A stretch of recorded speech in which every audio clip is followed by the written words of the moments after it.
We are Hellfire Agents, amazing live series. It's sometimes live, sometimes, so always do it live. We'll do what we want. It's going our own way. So, we are a spiritual community for godless people. We want to save the world. So, we're just going to play a hymn now that will eventually become a cool Lucifer, a demon of Korihor. Yes, we have declared a public enemy. Must. We don't use the loaded words right at the front of the broadcast, but got your number, boyo, and your name and number is 2024 YR4, and we're coming for your ass, buddy. We're coming for that ass. I'm gonna come up with a new catchphrase. That one's not gonna stick. Anyways, but this is an asteroid that right now has a non-zero chance of striking Earth on or about December 22nd, 2032. And we have a non-zero chance of stepping up and stopping it. We're gonna talk about it because something happened this week. Another asteroid nearly hit us, and nobody knew until it was almost too late. I say nearly hit us. Ish. Okay. It's there. It's not good. It was not good is what it was. But in any event, we're going to get some people in here. We got to talk about some things, and it's going to get hairy, friends. It's going to get hairy. But that's all right, because you and me, we're going to stick together. We're going to innovate, and we are going to have a non-zero chance.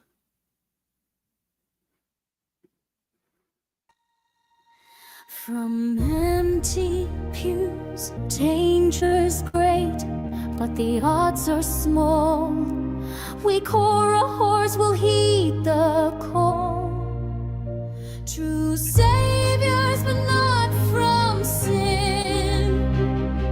We have no hope but what's within. We were not born to be heroes. Our chance is small, but never zero. Non-zero chance. Take to the sky against all odds. We will fly. Count us down. Our last advance. This is our non-zero chance.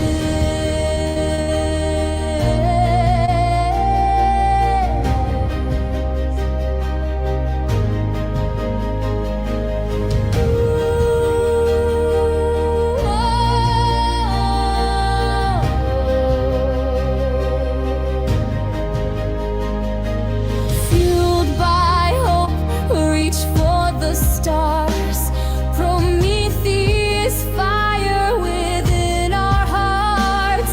Though we may be the unlikely crew, in one another our trust renews. Non-zero chance. Take to the sky against all odds. We will fly. Count us down. Our last advance. This is our non-zero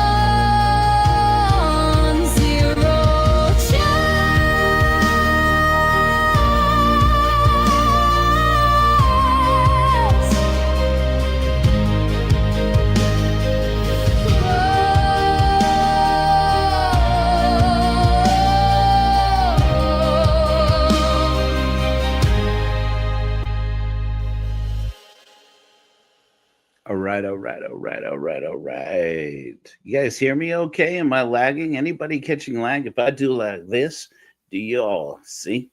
I don't know why that accent comes out. I don't know. Guys, we've got a lot to get to here. Okay.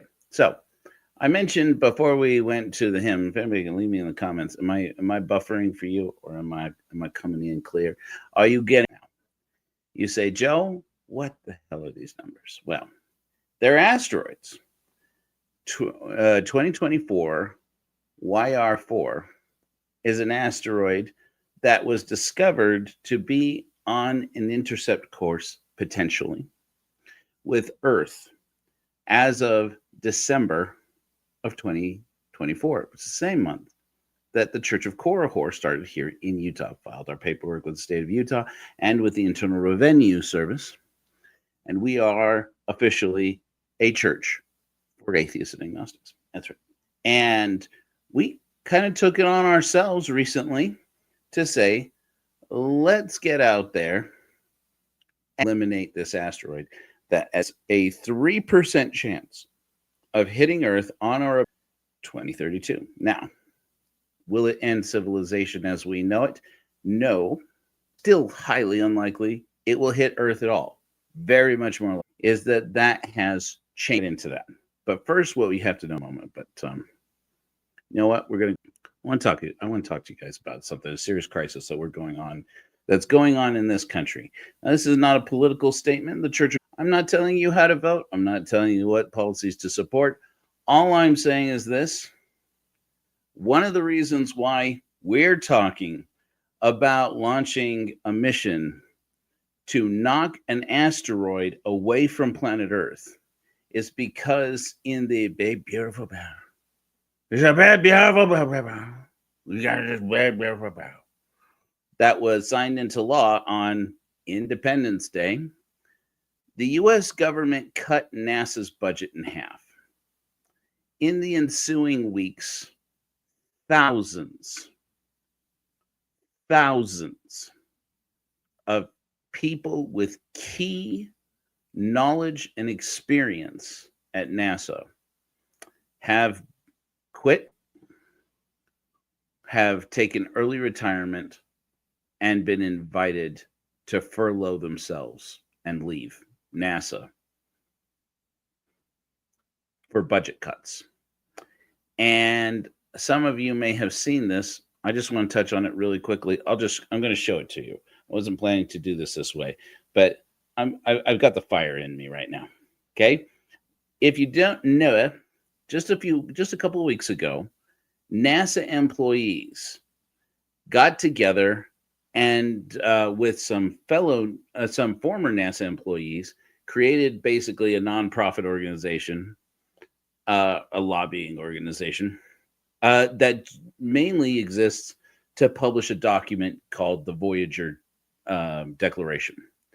They did this in solidarity with other employees across the U.S. government, the federal government, who are doing the same thing in other organizations. I'd like to share it with you right now. I wasn't going to do this, but I mean, everyone needs to know about this. Okay, so this is a document. Oh, here it is. Okay. So this is called the Voyager Declaration. One can find it. Standupforscience.net, NASA Voyager Declaration. And basically, this is a document that is a declaration of mutiny on the part of employees at NASA. They are pissed, okay? It reads, I'm just going to read you some of it. Maybe we'll get through the whole thing. Let's talk about it. It reads as follows. Dear Interim Administrator Duffy. That's Sean Duffy. You may have heard of him as the guy who got into the Trump administration who is currently the interim director of NASA, because he's the Secretary of Transportation, and the director of NASA left, as well as many other key top tier people who left, so that the people who are actually doing the bulk of the work can remain. And these people who have been in government for a long time and have the experience, the administration, the talent for leading this organization, they left because their salaries are higher, and so they wanted to save as many jobs as they could. And so basically this organization is losing its most experienced people simply because they wanted to take their already too small budget of $7 billion a year and take $3 billion out of it. Now a guy who got to be famous originally because back in the 90s, he was on Road Rules on MTV, is the fucking director of NASA. This letter is to him. In light of your recent appointment as interim NASA administrator, we bring to your attention recent policies that have or threaten to waste public resources, compromise human safety, weaken national security, and undermine the core NASA mission. We, the signatories of this letter, dissent from these policies and raise these concerns because we believe strongly in the importance of NASA's mission, which we are dedicated to uphold. Major programmatic shifts at NASA must be implemented strategically so that risks are managed carefully. Instead, the last 6 months have seen rapid and wasteful changes which have undermined our mission and caused catastrophic impacts on NASA's workforce. We are compelled to speak up when our leadership prioritizes political momentum over human safety, scientific advancement, and efficient use of public resources. These cuts are arbitrary and have been enacted in defiance of congressional appropriations law. The consequences for the agency and the country alike are dire. Our shared commitment to dissenting opinions, we share a commitment to dissenting views in accordance with NASA Policy Directive 100C. NASA supports full and open discussion of issues of any nature, e.g., programmatic and institutional, including alternative and divergent views. Diverse views are to be fostered and respected in an environment of integrity and trust with no suppression or retribution. Okay. Now, we'll likely come back to this and what the specific concerns are here, but I just want you to take a look at this. These are the people, the NASA employees who have publicly signed this. There's over 180 people who basically have taken their whole careers in their hands to publicly declare before the whole world that they are pissed. They're pissed at how NASA employees are being treated. You scroll back up here and you will see that of all those signatories that are public, there are almost one for one undeclared, unlisted signatories in addition to them, for a total of 363 employees at NASA who have stood up in solidarity to say this is not acceptable. You guys can't see it. I did all of that without showing you the actual thing. Here, let me stop sharing. Okay, let me start sharing. Anyways, you're gonna see it for a moment. Okay, now you probably can see it. Okay, no, that's not it. That's not it. There we go. Anyways, these are the names of the people. This is the website, standupforscience.net. Sorry about that. Sometimes I don't know what I don't know. In fact, that's generally the way that works. I wanted to show you guys a few things here. Okay, so I don't know if you know about this, but a rock slightly smaller than 2024 YR4 bastard. We'll get him. We'll get him. Came dangerously close to Earth this last Wednesday. How dangerously close? About 5 lunar lengths. So the distance of Earth to the moon, 5 times that number, approximately, just shy of 1.3 million kilometers. It's a little clickbait. Okay, I exaggerated how close the thing got. This is the point, though. This rock was more or less just smaller than 2024 YR4. It's about the length and breadth of a Boeing 737. But you got to remember that a Boeing 737 is an empty tube for the most part. This is a rock, okay? The mass is significantly higher than that of one airplane. But we have seen what an airplane can do if it lands in the wrong place. Do I need to go further than that? You know what an airplane that hits the wrong kind of target can do, but that's an airplane. This is a rock. How dense and solid it is, what it's made out of, no one actually knows.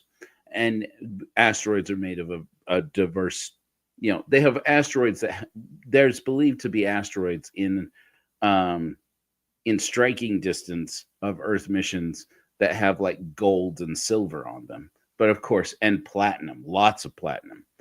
And then of course all other kinds of materials. If there are planets, if the material is on a planet somewhere, this material could be in an asteroid. A lot of them are like frozen mud, but uh, and or iron and nickel, and a lot of very dangerous things you wouldn't want running into Earth at any indiscriminate point. Now we're going to talk a little bit about. We're going to come back to 2024 YR4 here and talk about the dangers of this asteroid that have emerged in the 6 months, beg your pardon, 8 months since NASA has been tracking it. It is still is not worth a panic. I am simply bringing this up because it's important for us to understand how policy changes at NASA have now led to a dangerous situation where and just basic limitations in addition of the opportunity in front of us, that you don't realize how dangerously close we are. If 2025 OL1 had a slight shift in its course 2 or 3 years ago, 4, 5, 7 years ago, it definitely could have hit us. By the time they discovered this asteroid, it was way too late to stop it, because the time, as far as I can tell so far, and I've been only kind of searching through at a surface level so far, they didn't know that this asteroid was coming for us or coming near to our planet, was going to fly by until Tuesday of this week, July 29th, 2025. And it's like, wow, you found another one. They're finding tons of these asteroids, but these ones that are smaller are a little bit more difficult. Believe it or not, these, YR 2024, our 2024 YR4 has been described as being roughly the size of an 11 to 15 story building. And that's a small one, actually.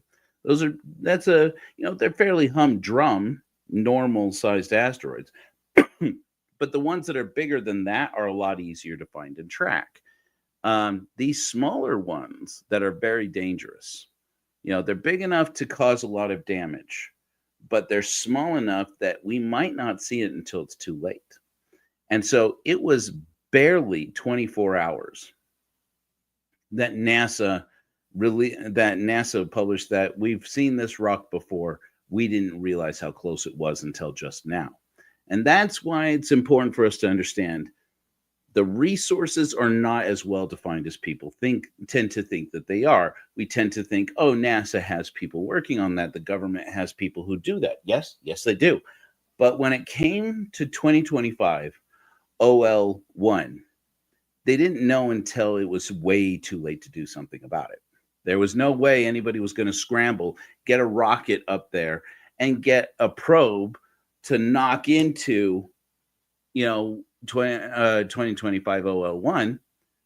And even if they had, by the time they got it launched, it would have probably been too late. And, somebody would have had to have built the damn thing. And frankly, we don't know. We don't have any reason to believe at this point that any government agency or private entity on this planet has such a plan.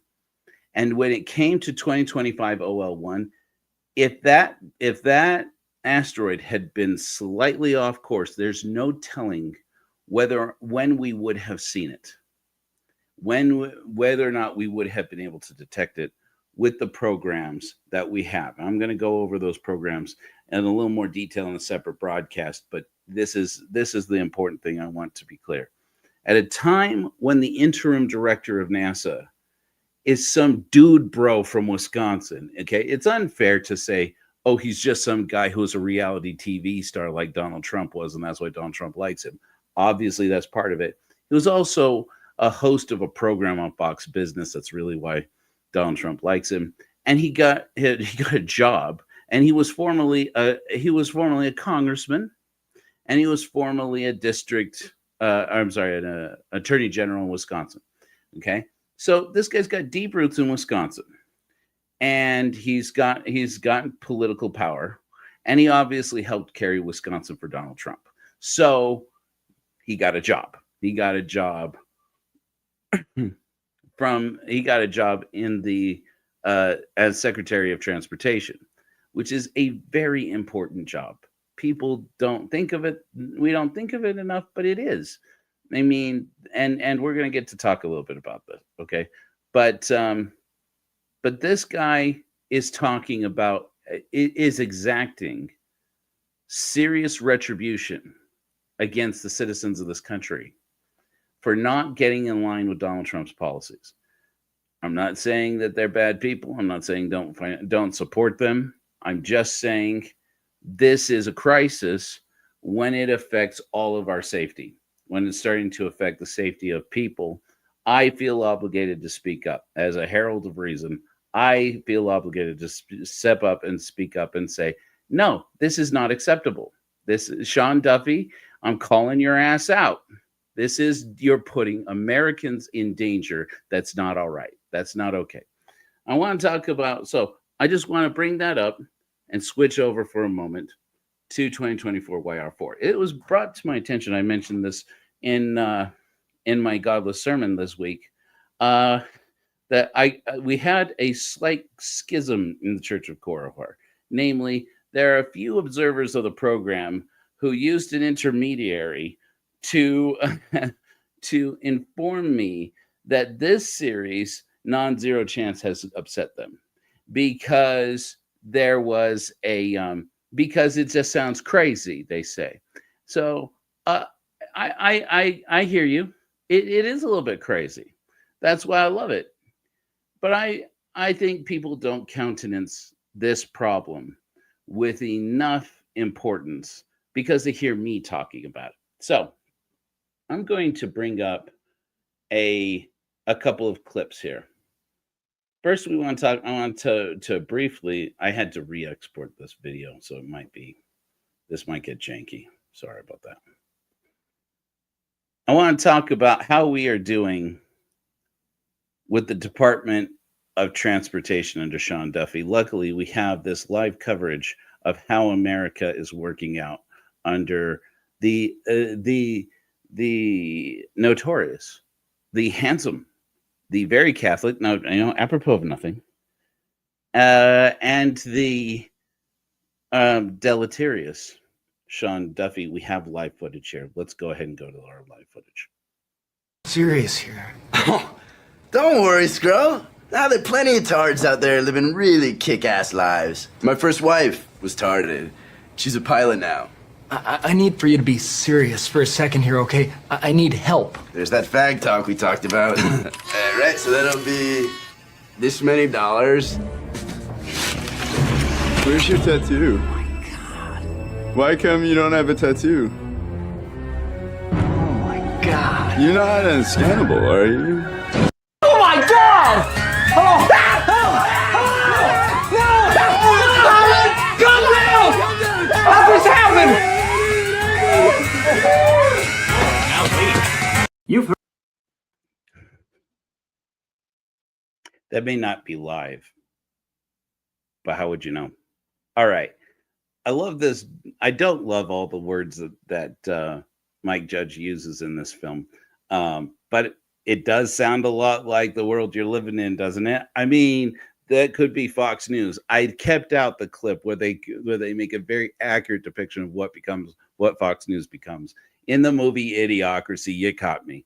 Okay, so, but here's the funny part where he talks about my ex-wife she's a pilot now.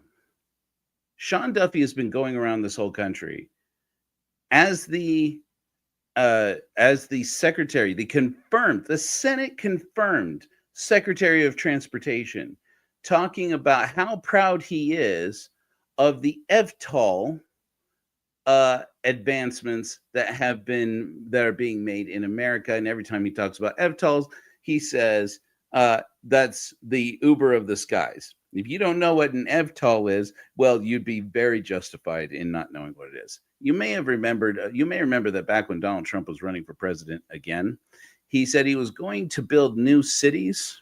Remember that? Nobody builds cities anymore. People don't even know what cities are. You've never even been to a city. I remember when the giants would sit down, and that's how they made cities at the beginning. That's how many people don't know that's why they call them cities. And that the new Trump cities, the new MAGA cities, the MAGACs, we're all going to have flying cars. You're all going to have flying cars. We were promised of flying cars. And people, friends, we deserve our flying cars, don't we? And those flying cars are EVTOLs. They're electronic vertical takeoff, blah, blah, blah. So they're basically drones that you can put your family members in, real super smart, and have a robot fly you somewhere. Because as we see with Tesla, self-driving cars, that can only work out great. And basically, you like drones, put your family into a drone, or put your family into a flyable drone that you can fly. They passed this new law called Mosaic to make light sport aircraft. That is to say, aircraft that have 1 to 4 seats in them, okay, to reduce the standards for being able to fly them to be where you can show that you have about 20 hours of flight experience in one and a driver's license, and you can fly one. That's a pilot now. That's a pilot now. And it's believed that this is for the benefit of EVTOLs, for it also could be for helicopters. It also could be for a variety of small small aircraft. And because if there's anything that the FAA and the air traffic control under Donald Trump's administration has shown us, it's that we definitely can fly the friendly skies now that the Trump administration is in charge. And certainly there are not more accidents. And certainly that has nothing to do with policies meant to shut down workers' unions for air traffic controllers. That is the fight, the bugaboo fight that they've been fighting since the 80s. But anyhow, that's got nothing to, apropos of nothing, right? Now we have people who are dum-dums and can become pilots now. There's no problem, no big deal. And everything is going great. Everything is going great. Let's switch gears. Let's talk about why 2024 YR4 is actually a bigger deal. If you don't believe me, believe NASA. Let's watch some of this. 2024 YR4. This is an asteroid that was discovered in December 2024, and since discovery there has been a small possibility of impact with the Earth in December 2032. At NASA, we've been getting a lot of questions about this asteroid, and I'm going to try to answer some of them for you now. We know that this asteroid is going to come close to the Earth in 2032 to within 1.5 times the distance to the Moon. As of today, February 20th, 2025, the probability of impact is only 0.3%. I just want to countenance this here. So that's 0.3% he was talking about. This is in February of this year, okay? As I pointed out, that projection, that probability of impact, as of the most recent figures I have seen, is up to 3%. So from February until now, 0.3 to now roughly 3. So now that, mind you, that's for an impact that's going to happen in 2032. For all we know, it may go to 0 any day now. But it also could go up. And at the current pace that it is moving, it's looking like up. And in a moment, we're going to talk a little bit more about that. But also, I wanted to just make sure. Okay, I also just want to point out. Remember, I said just a moment ago that the asteroid that we ducked on Wednesday, we ducked by 1.3 million kilometers. That was moving at 17,000 miles per hour. This is a hunk of rock, man, that if it was just a little bit, its angle was just a little more this away, it, this could have been a bad day. This could have been a bad time for us, okay? For us humans on this little planet, okay?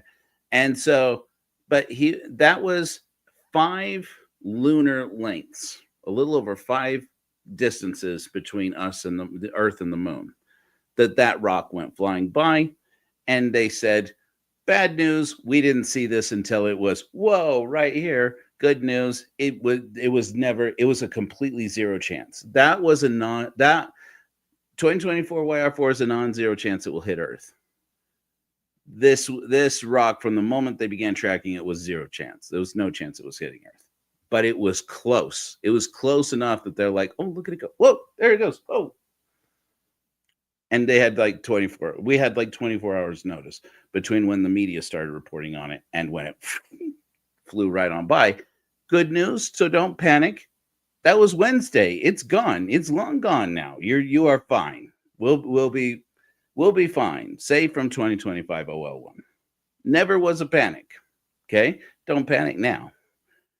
Now 2024 YR4, also don't panic. We'll get it. It's just a question of who's going to step up and do it. 2024 YR4, by the way, I didn't know this until my friend, not my personal friend, we should hang out. Neil deGrasse Tyson mentioned this, and I didn't know this. He said, the Chinese government's space agency, which is a military organization, by the way, they didn't have a planetary defense team. They didn't have public funds invested into planetary defense against asteroids until NASA reported 2024 YR4. And suddenly the Chinese government sat up and said, fucking what? And now China created a whole asteroid defense team just in response to 2024 YR4. Went, are you kidding me right now? And it's not even likely to hit China. So here's, and we're going to get into that a little bit here in a moment. I got some pictures to show you that might strike you kind of funny. So just be ready for that. We're going to keep updating this impact probability as we collect additional tracking data, and the updated results are always going to be available on the NASA public web pages. By the time you watch this video, the probability might well be 0. It isn't. It's 3. And I want to show you another picture. In addition to that, I haven't found a lot of the updates on the probability, the impact probability of 2024 YR4. I'm going to come up with a name. I might start calling 2024 YR4 ALMA. I actually considered contacting. There's an international body that does name, and they do take suggestions from the public. I thought we'll call it ALMA, like Alma the Younger, Alma and Korihor. I was like, this is Alma. He wants to censor us. We're gonna get it. But anyways, I did catch a couple of interesting images I wanted to show you. Okay, so this that you're looking at here, this is the cone of uncertainty, or the position uncertainty. It's like a cone of impact between, you'll see here, April 2nd, 2025 and June 3rd, 2025. So this is just like about a month. April, May, June. This is it's a little over 2 months. About 2 months, okay, difference in the probability. And you'll notice if you have to look really closely here. Let me see if I can zoom in on this. You have to look in real closely there to that yellow line and the place where the moon is. That is the current estimation of where this asteroid will enter into the orbit, may enter into the orbit of our moon on or about December 22nd, 2032. And you'll notice that in the left, in the April image and in the June image, it's different. Basically, after getting, updating their data, basically the closer those dots are together to create more of a solid line is the more certainty they have. of the direction, the speed, and where it's going to enter in. So this is just in a matter of weeks. You're going to notice here in this line over here, lunar impact probability has gone up from 3.8% to 4.3%. That's the probability that it could hit the moon. So this is pretty serious stuff. And again, I don't want to cause a panic here. I don't want to, to worry anybody because again, still low, and if it hits the moon, the chances that it will hit Earth go basically to zero. And for all we know, it could be really cool for this rock to hit the moon. And if it hits it just at the right angle, it may just cause a crater, maybe cause an explosion, maybe cause seismic activities. Who's to say? Depends on the density and the material that this asteroid's made out of, the angle that it strikes. If I did mention before, if it delivers a glancing blow, you're welcome, Stephen. If it delivers a glancing blow, that's actually kind of the worst of all cases, because of course, not only does the asteroid come back into play if it doesn't impact on the surface, but also it could knock a whole bunch of moon rock into our orbit. And if you don't know, and you like sleeping at night, and you've never seen a map of the satellites in low and high Earth orbit around our planet, maybe don't. But let me tell you this, it's startling how many satellites we have in outer space, and sending a whole shit ton of space debris into our high or low Earth orbits.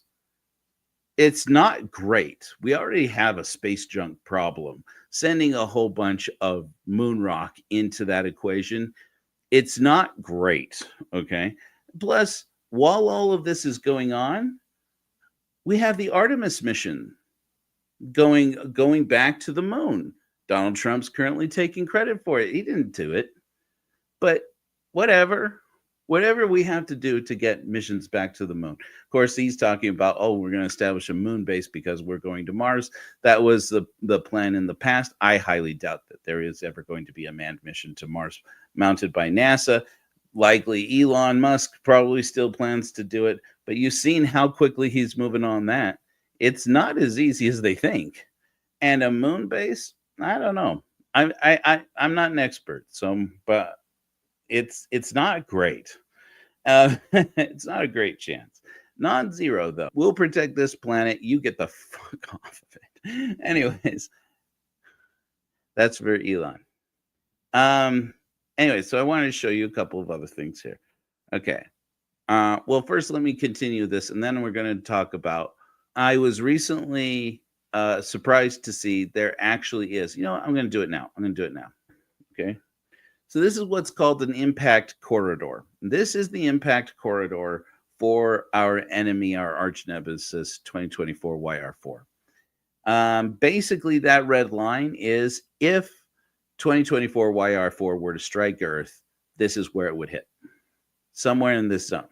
Now, a lot of water there. And this is the exact kind of asteroid that you would definitely love to see hit a bunch of water. Unless, of course, you like whales and stuff. You like the animals to have their ecosystem undisturbed. If it strikes the rainforests of Ecuador, Peru, Bolivia, or Brazil, that's not going to be great, but it's a manageable crisis. But, what's the likelihood of hitting Rio de Janeiro? Isn't that right in this area? I mean, what's the likelihood of hitting India? What's the likelihood of hitting Arabia? We don't know what we don't know yet. And this is only a rough estimation of where this is likely to land if it does strike Earth, which again, at this point is still less than 3%. And then we're going to talk in a minute about the Torino scale. The Torino scale is a scale that was announced and introduced in Torino, Italy, some years ago to measure the impact. And I'll give you a brief peek at it before I go on to show you some more interview. This is the Torino scale. Okay, we're going to talk about that in a minute. I want to show you a little more interview, a little more video here with everybody's favorite astrophysicist, certainly mine, Neil deGrasse Tyson, on his show, Star Talk. And I'm not trying to create a panic here, but if you thought crazy old kook Exmo Joe is off his rocker about some space rock, watch. So, is an asteroid headed towards Earth? Well, first of all, there are always asteroids headed towards Earth. What we care about is whether they'll actually hit us. You know that was discovered late in the year 2024 because the letters are late in the alphabet. In fact, I think it actually puts us in December for 2024. The size of the asteroid is still uncertain, but we know it's somewhere between 50 and 100 meters. Some of that uncertainty will be overcome by tasking the James Webb Space Telescope. All of our great telescopes have operation modes where if there's a time-critical thing that's happening in the universe, time on the telescope gets allocated to that event. And this counts as one of those, let's task JWST for helping us figure out exactly how big this asteroid is. So, Okay, so before we go on to this really interesting interview, it's a very short interview, but really cool. I mean, really cool. I thought he's going to interview an old friend of his he went to college with, who invented the Torino scale, which is a pretty cool thing considering how devastating what a scale of devastation this is. Basically, it's like you remember those of us after the big September attack back in 2001, and they came up with the severity risk, and everybody went, "This is bullshit." They basically created one of those for what if a space, but it's pretty interesting what they are, what data goes into judging where an asteroid is because they combine risk of its hitting Earth with levels and damage it's likely to cause. And so ideally it's going to stay in this white category. It is a 0 chance of hitting Earth. Not 0. You love to see it in a 1. If gets up to a 2, we got to start talking about it. We got to you have to talk about it.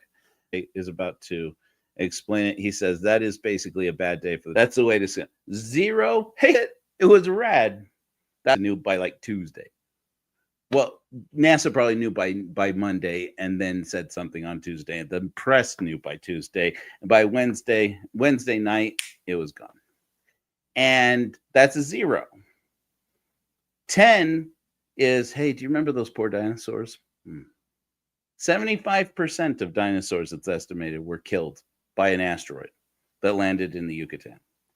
Okay, that's a 10. We're going to get to talking about my little crazy obsession with 2024 YR4 here in a moment. I'm going to let astrophysicists talk to you about it since I'm not so crazy. I'm just loony, obsessed. Again, at this point, still 3%. 3% chance it hits Earth, 4% chance, 4-ish percent chance it hits the moon. Don't know what that'll be. And we got till 2032 to figure it out. The problem and thing that I definitely want to strike home about what happened this last Wednesday is that the longer we wait on it, and the reason why I said, look, let's have a nonprofit organization, maybe the Church of Korihor. It is actually. People are surprised. It wasn't that hard to do, actually. And it cost $80 to register with the state of Utah, and to register with the IRS was free. And one of the conditions that you have to sign on it for is that you're not going to engage in political organizing. Now, I guess that's just out the window because the IRS just declared that they don't care. They don't care. I still don't do it. But I want to show you this great interview that Neil deGrasse Tyson does about the Torino scale. And then we're going to talk about the Torino scale while they do it. Really have to remember these numbers on the scale? No, on the Torino scale, we have the 0 to 10 system, but at the lowest level, things are green. You have a green level, which means, this is normal. We're going to find a lot of these. We're currently at that next level up, which is yellow, which just says these merit attention by astronomers. I'm getting a comment that I'm freezing and buffering. Guys, give me a quick signal. Anybody out there? Can you see me? Can you hear me? It looks fine on my end, but I did check on my YouTube link a few minutes ago, and it did look like it was freezing. I'm thinking that probably my Wi-Fi is strong, but the flesh is strong, but the StreamYard, I'm guessing, is some issues with StreamYard lately. So you guys see me out there? Anybody see me? See and or hear me? Get a comment out there.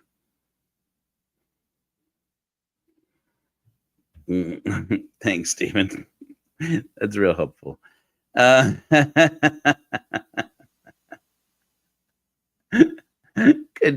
to have you. Okay. All right. Let me just back up a little bit on this interview then. All right.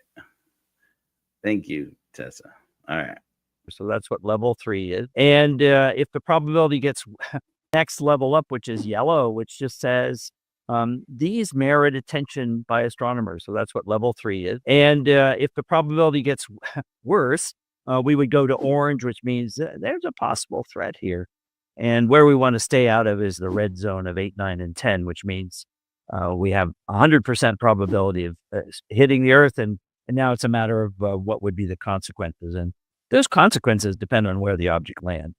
So, Rick, where is 2024 YR4 on the Torino scale? So 2024 YR4 ranks a 3 on the Torino scale, which means if it were to strike the Earth, it would be a localized event. If it misbehaves, it would go all the way up to 8 on the Torino scale. Okay. You guys definitely want to watch Fox Business, right? I mean, that's what you were going to do anyways tonight. We're going to watch that a little bit and get good and pissed off. Okay. So you heard it from the man. Don't take my word for it. Allow me to lavar. I shall lavar. Don't take my word for it. There it is, the Torino scale. We are currently dealing with an asteroid that is at a 3. But as the man, you heard the man say, if it goes up, it could go up to an 8. And that could be in a hurry. So now, if the Church of Korihor doesn't knock this asteroid's ass out, it could be NASA that does it. It could be Space Force that does it. It could be the ESA that steps up and does it. It could be one of these billionaires that does it. It could be, if I had to put money on it today, probably the Chinese government will probably be the ones to step up and do it. They want the credit. But all I'm saying is, why not have an organization that says, if you give us the money, we'll go out and do it. And then create a simple way for ordinary people to participate. I made the not joking, but kind of clear-headed and or optimistic suggestion. We could even sell beer. We'll sell beer, brand it as an earth-saving beer, and gather money using a scheme where we sell beer and people just toast each other with beer, and every can of beer is going, the proceeds are going to save the world. Why not?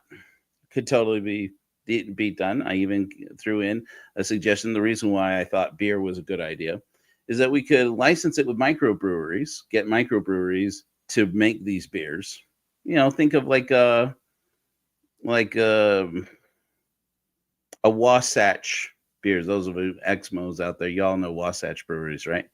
Like a series of Wasatch beers, or these microbreweries. They make really good beers, and we could come up with a whole bunch of different kinds, with a whole bunch of seasonal flavors. We could have Hefeweizens. We could have amber beers. We could have all kinds. We could make some IPAs. I love me an IPA.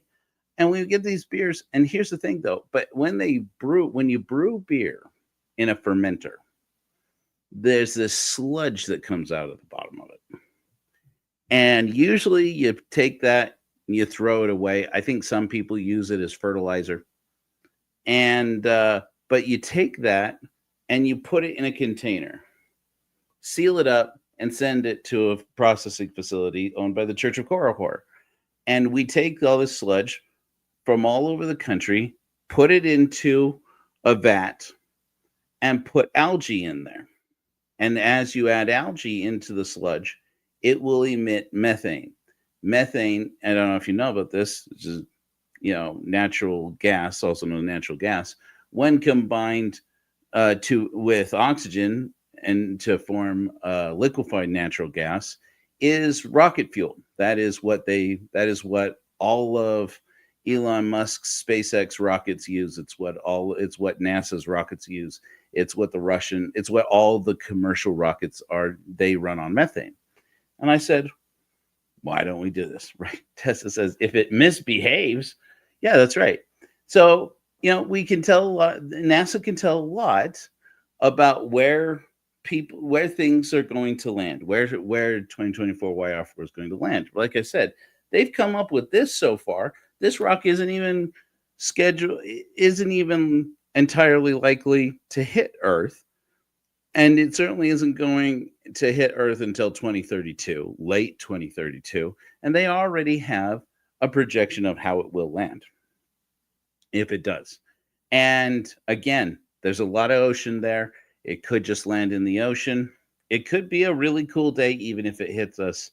It could be a really cool day for everybody except for marine life, who are not going to love it. And, and I don't love that. But again, it's only a 3% chance, so don't panic. But now's the time to start talking about it. Like, let's talk about it. What if we were to do this and say, you guys done fucked up NASA, cutting NASA's budget particularly. So we're taking it. We, the people, are taking it back to ourselves and saying, if it's going to be private organization, it's going to save the world. We're not going to wait for whatever kind of leverage freaking Elon Musk is going to want for it. We're not going to wait for the Chinese government to come in and say, hey, what can we leverage out of this? What kind of, political bones can we make out of it, or trade deals can we make out of, hey, what are you going to do for the country that saves the world?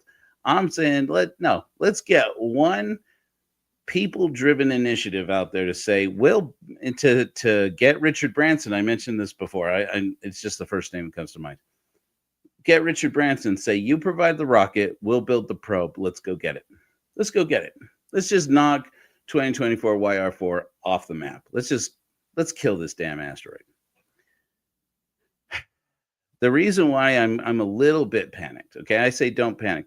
The reason why I'm a little bit upset right now is because this Voyager declaration came out right at the same time that Sean Duffy was being moved basically from Department of Transportation, not moved, but taking over responsibilities as interim director at NASA.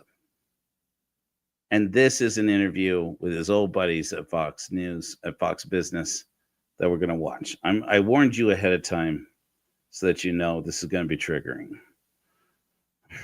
This is going to be very Fox Business. All right. So, but we're just going to watch this. It's going to be so Murdoch. Just be ready for it. Deep breaths. Remind yourself that Rupert Murdoch then had Wall Street Journal publish that news about how Donald Trump sent Jeffrey Epstein a birthday card with his signature as a drawing of some woman's bush. So and now they're fighting. Just bring that in there. All right, here it comes. Transportation, Sean Duffy. Mr. Secretary, great to see you. Again, if you're not going to cooperate with ICE, if you have DEI policies where you're going to discriminate against a certain class of people within your state, even if you give driver's license to illegals, we're going to look and say, hey, you know what? If you can't comply with federal law, why are federal tax dollars going to go and fund your infrastructure? And again, hopefully this will incentivize those states to get in line with common sense American principles and policies, which the president has laid out. And if they do, they don't have a problem. But if they don't comply, we're not going to approve their grants and the flow of billions of dollars into their states. And Mr. Just to be clear, so this is leading up to the passage of the Big Beautiful Bill just this last month. This is the Secretary of Transportation, who is now director of NASA, saying you're gonna back the up, and you are going to conform with Donald Trump's policies and ideas wholeheartedly. You're going to get your elected representatives that we're, to do Donald Trump's bidding. Or we are not going, or you are going to see that grants for infrastructure development in your state or city are not going to happen. We're going to hold it up. Now watch how they try to follow it up, because that is abuse of power, frankly. That's illegal. He can't do that. But I mean, he can. But it's illegal. It's highly illegal. You're going to do more than just withhold money. It sounds like it's going to be a audit process. You're going to dig into what's happening. So a lot could be revealed about how some cities or some states have not followed the law and what that means for their own citizens when they can't tap into federal money because they simply don't want to do what the federal law requires them to do. Yeah, and again, there's one option where you could say we're not going to send you these. Now, first of all, did you catch what happened there? He declared that he's going to hold federal funding, which is his only job as Secretary of Transportation. This is your one job, Duffy, you fuck. This is your one damn job, man. This is your one damn job. You had one job to do, and you're going to talk about not doing it. You're holding it sabotage. Infrastructure affects business in every state in the union. Infrastructure affects safety. Infrastructure affects education. Infrastructure affects the quality of life of all the people in this country. It's why your job exists.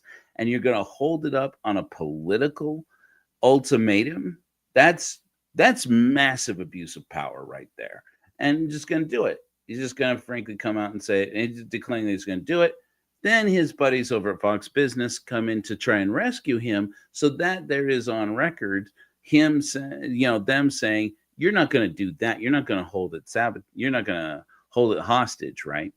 And this is what you're not going to hold it for ransom. And this is how he answers. If you have these policies, that's not what we're doing. We're saying we're going to give you all the money that you've requested or you're entitled to, or the grant projects that are really good for the roads and bridges or trains in your community.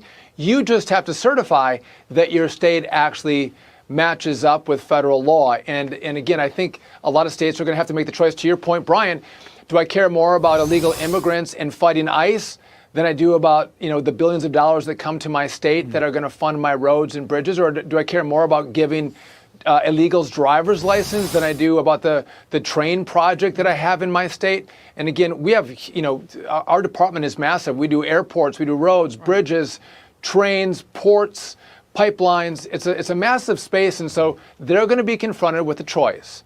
Do they want to get in line, or do they want cash for projects? And again, just so we're clear, because I can't take any more of that shit. All right. This man has never worked in infrastructure a day in his life.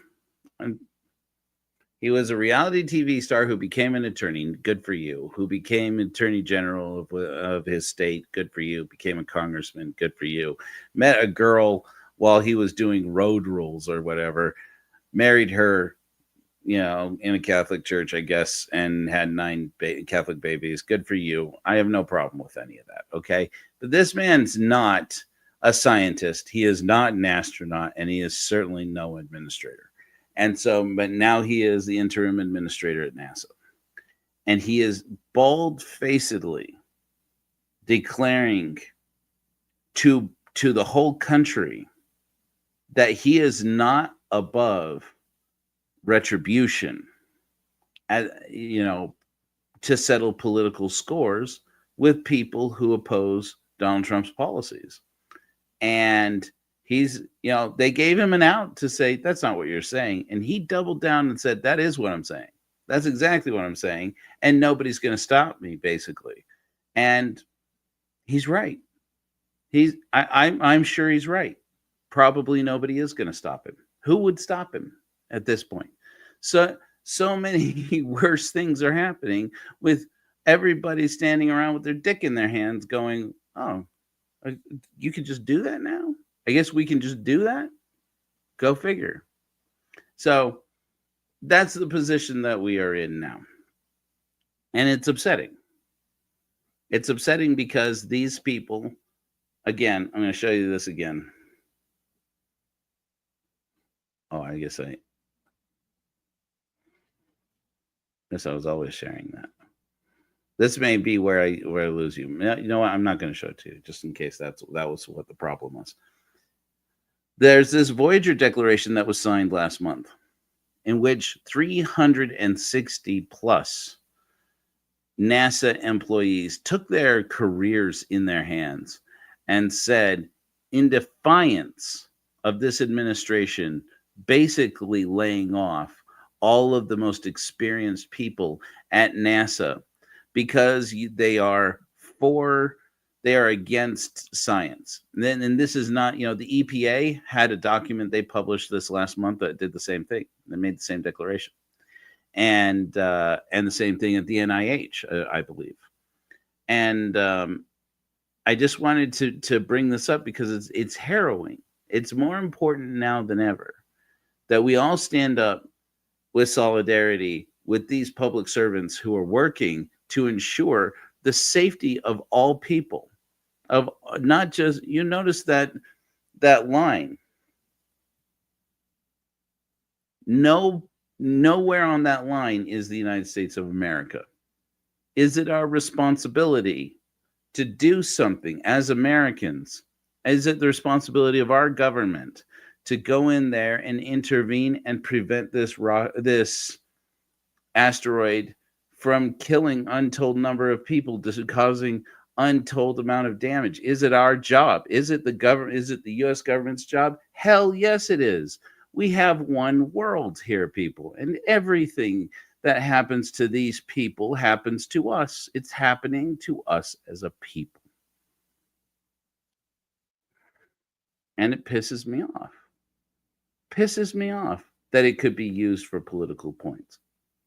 How likely is it that this could end up in a whole finger-pointing game between here and 2032 as that 0.3% that becomes 1%, 1 to 2% by the time that Neil deGrasse Tyson made a video about it on Star Talk? It was between 1 and 2%. Now it's 3%. And we got 7 years to go here. And it could go any way. And then right now we're looking at a Torino scale 3. But with the very guy who invented the Torino scale saying it could go to an 8. That's red. Remember when he said red is what you don't want? That's red. That's how serious the 2024 YR4 is. Again, like I said before, China didn't even have an asteroid defense program until last December when the Church of Korihor was founded. Also, when they found out that there's a rock that's careening towards Earth on or about December 22nd, 2032. This is our one chance to stand up and say, the government dropped the ball. To say, international diplomacy, you guys are dropping the ball. And billionaires who want us to trust them with everything, they dropped the ball. Let me tell you another thing that happened this week. Come to find out today, a memo went out yesterday, that's Thursday, to all NASA employees that remain, because again, thousands of people have left so far, and it's likely that they will start layoffs in September. A memo went out to all of the remaining NASA employees stating that your person, anything you are carrying on your body, your suitcases or briefcases or whatever, laptop bags or whatever, and your vehicles are subject to random search from the moment they enter NASA premises at any point in time. And every day, security is going to start doing random searches just to go through and see what you have on you. On your person. These are NASA employees. They have security clearances, for hell's sake. And they're going to randomly search them. They got just a couple days ago, you have Donald Trump calling out Pete Hegseth, who he wants to call his war secretary. Good God. I haven't had a war secretary in this country. Last I knew was Eisenhower. And he's calling out his own guy, Pete Hegseth, because they're pulling aside Pentagon employees, military officials, and forcing them to take lie detector tests. What the hell is going on over here? And then come to find out that NASA just put in a purchase order in the last couple of weeks. Put in a purchase order for an AI surveillance system that scrapes the internet, including all social media, for all activity. Basically compiles like Palantir style. You guys know about Palantir? Compiles all the data of everything everybody is doing on the internet, especially on social media sites.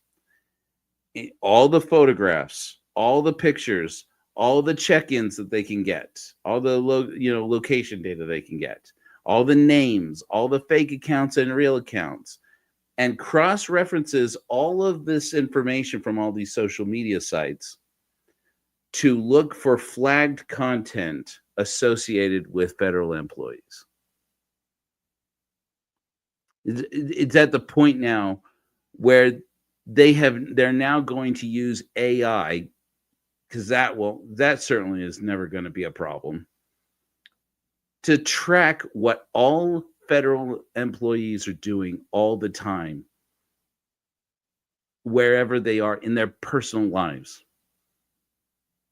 And now they're searching, and now they're going to stop and frisk you too when you get to work, and they can search you through your car. And by the way, that has nothing to do with, if you believe in science, you're trying to hurt the baby Jesus's feelings, and you're fired. We want you to fire yourself by making your job so fucking hard that you just walk away.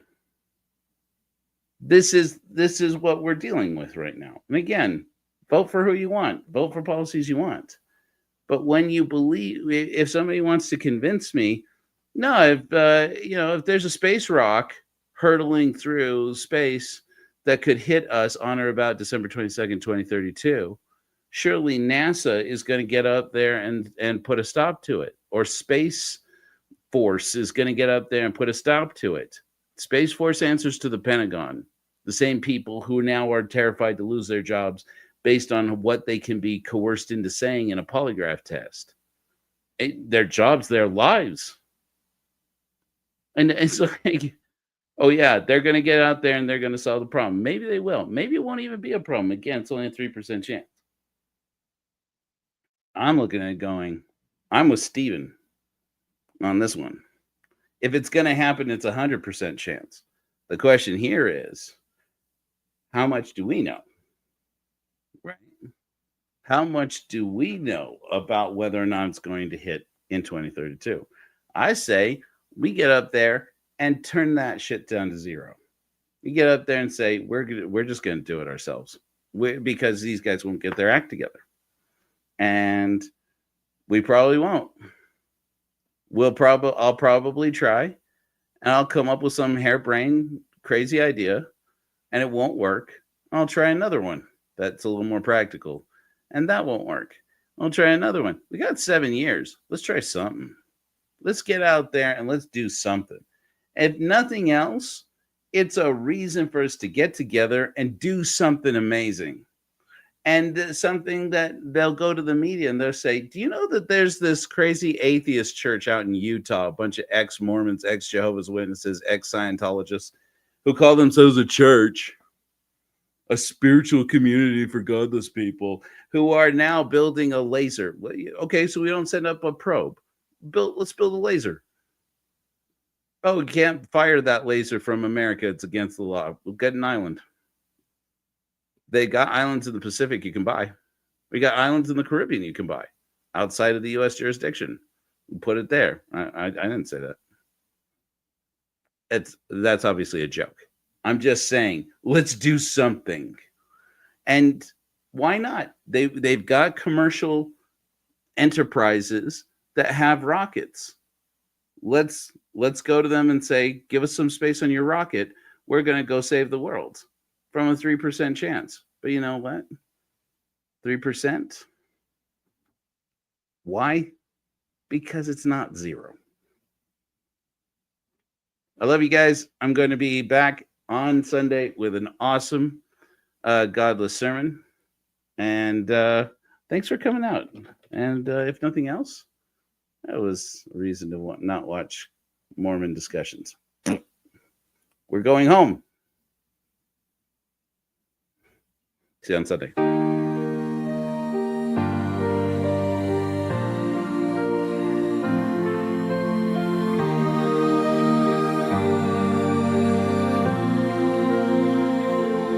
Guide me by morning light, keeping home in my sight.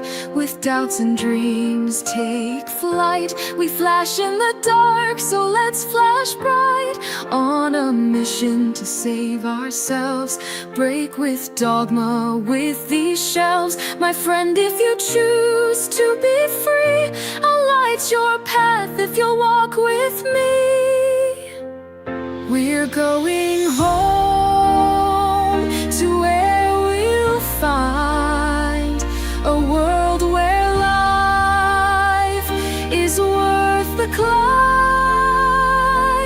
One day we will crash and we will die. Oh, my friends, that's not tonight. No more shadows in our mind. Leave the fears and past behind. On this pale blue dot, we will make our stand. Light within, we will be your hands.